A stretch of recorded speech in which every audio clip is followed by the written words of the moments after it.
Yesterday, I was interviewed by Alex Phillips on Talk about government plans to encourage all of us to dob in our friends and neighbours who we suspect of evading income tax.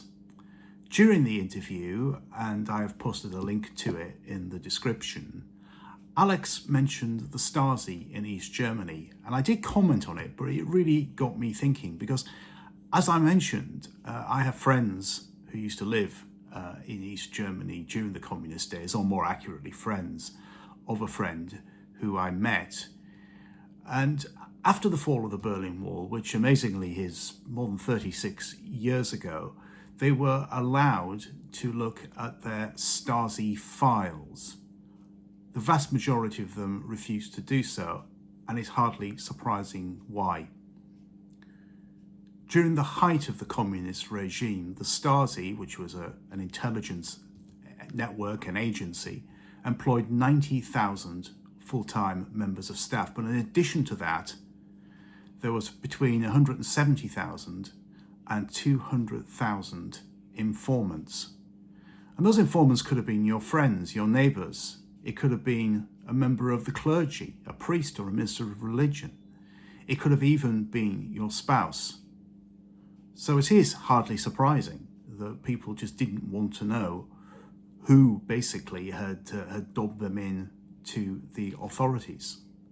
I'm not saying that what the government is proposing is the start of a police state, but it could be the start of a police state.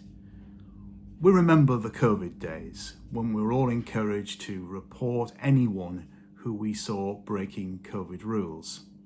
Now we're being asked to report anyone who we think is evading tax. A few years ago in Scotland, there were plans, which thankfully never reached the statute book, that would have encouraged children to report on their parents and other family members who may have said something that was homophobic or racist or sexist during dinner times.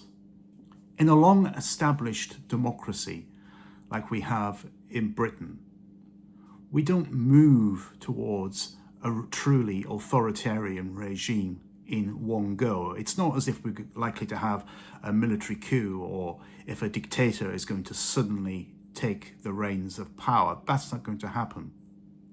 The move towards an authoritarian state is done by salami tactics, slice by slice. Some people will say, well, this particular proposal, this particular measure, well, it's not much, is it? It's not much of an infringement on our freedom. We'll just let it go. But then eventually, slice by slice, you look back on how much you've actually lost. And what we don't want is a network of government informants. We don't want hundreds of thousands of people basically reporting their neighbours for this, that, and the other.